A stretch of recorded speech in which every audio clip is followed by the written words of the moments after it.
Ada yang namanya suka dan juga tidak suka dalam suatu fotografi.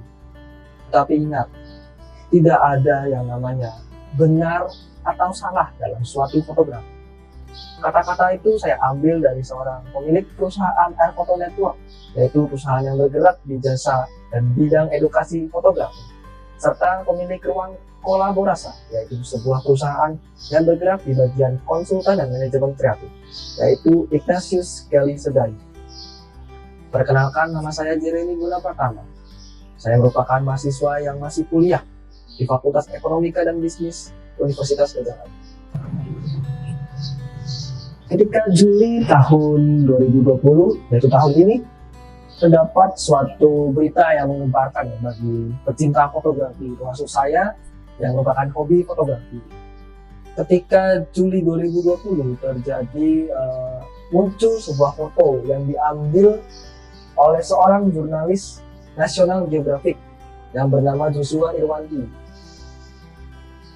Dia memposting fotonya di Instagram, dan fotonya itu berupa foto seorang jenazah yang meninggal dikarenakan COVID-19, dan jenazah itu pun dibungkus dengan plastik yang sangat erat dan ditidurkan di suatu kamar di suatu rumah sakit sebelum akan dimakamkan. Begini isi dari komen dalam post foto Joshua Irwandy. Memotret para korban virus corona di Indonesia adalah fotografi paling memilukan dan paling menakutkan yang pernah saya lakukan. Dalam benak saya saat itu, saya hanya berpikir apa yang akan terjadi pada orang ini. Mungkin saja terjadi pada orang yang saya cintai, orang lain yang kita semua cintai, kata Joshua dalam postingan di IG-nya. Tetapi tidak semua pihak itu setuju dengan foto yang telah ditampilkan oleh Joshua Irwandy sebagai seorang jurnalis. Salah satu pihak yang menyuarakan ketidaksukaan terhadap foto tersebut adalah seorang musisi terkenal dari Indonesia dan juga merupakan pelantun lagu Menunggu Kamu, yaitu Anji. Tiba-tiba secara berbarengan foto ini diunggah oleh banyak akun-akun berfollower besar dengan caption yang seragam. Sebagai orang familiar dengan dunia digital, buat saya itu sangat tertata. Seperti ada KOL, Key Opinion Leader. Lalu banyak akun pun berpengaruh untuk menyebarkannya. Polanya sangat mirip dan anak agensi atau influencer atau buzzer pasti mengerti.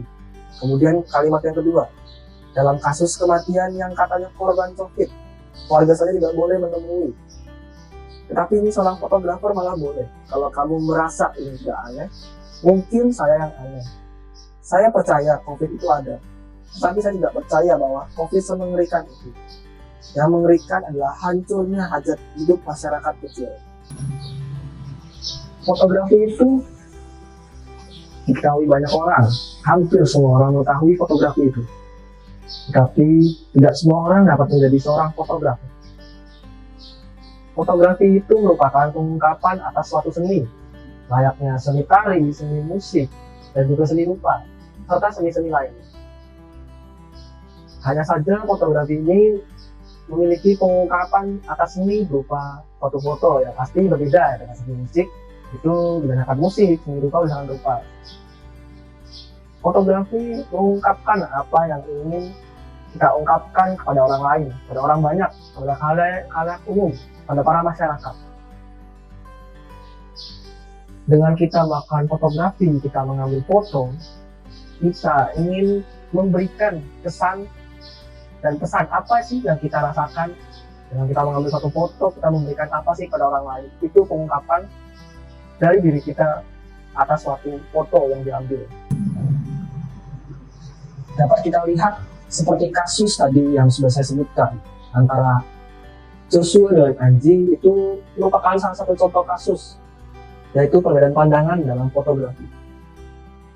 Joshua ingin mengungkapkan melalui fotonya, dia ingin mengungkapkan bahwa kita sebagai masyarakat harus aware dan hati-hati dengan corona. Karena corona ini dampaknya itu tidak main-main, Anda dapat berujung dengan kematian.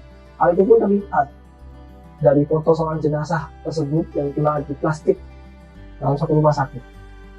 Kita pun harus berhati-hati dan juga tidak lupa untuk mengingatkan orang-orang yang kita cintai agar mereka selalu aware dengan situasi saat ini. Tetapi Anji pun memperlihatkan perbedaan pandangan ketidaksukaannya terhadap foto tersebut. Dia menganggap foto itu merupakan suatu bukan ulah, lebih tepatnya merupakan suatu perbuatan yang ingin meraih popularitas. Seorang influencer, dia bisa mempengaruhi melalui fotonya sehingga seperti yang dikatakannya, banyak akun dari Instagram itu memposting foto tersebut dan menyebarkannya, hampir seluruh dunia pun tahu akan foto tersebut. Perbedaan pandangan tersebut tidaklah salah, karena pada dasarnya manusia itu unik, tidak semua memiliki kesamaan. Mereka semua banyak memiliki perbedaan antara laki-laki dan perempuan, bahkan di antara sesama jenis pun antara laki-laki itu terdapat perbedaan pandangan, perbedaan sifat, keunikan yang menjadi ciri khas tersendiri. Ketika saya sekarang ini saya masih di UFO, unit fotografi, saya tuh selalu diberikan suatu kata-kata oleh banyak kakak tingkat saya di UFO. Mereka mengatakan bahwa foto itu tergantung kepada kita sebagai seorang fotografer. Dia tidak memerlukan pengungkapan rasa dari orang lain, tapi hanya perlu pengungkapan rasa dari diri kita sendiri. Halnya akan menjadi relevan, seperti kata-kata yang telah saya ucapkan dari Gali Sedaini. Ada suka dan tidak suka, tapi tidak ada benar dan salah. Apa yang telah kita ambil akan menjadi suatu foto yang mencerminkan apa yang ingin kita ungkapkan pada orang lain. Tetapi tidak mengesampingkan juga bahwa foto yang kita ambil pun harus menyesuaikan skill yang kita punya, dan kita harus bisa menerima saran dan kritik. Orang boleh berpendapat, orang boleh mengungkapkan foto ini kalau dari maksudku berbeda dengan maksudmu. Orang boleh mengungkapkan itu, tapi pengungkapan tetap dari diri kita sendiri, pengungkapan dalam suatu foto tersebut. Hanya saja saya ingatkan kembali, kita tetap boleh dan tidak diperbolehkan lebih tepatnya untuk tidak menerima saran dan kritik orang lain, karena saran dan kritik orang lain adalah motivasi dan juga menjadi pembangun dalam diri kita untuk membangun skill kita menjadi lebih baik. Saya Reni Bunda Pratama, sekian dari saya, pamit undur diri. Terima kasih.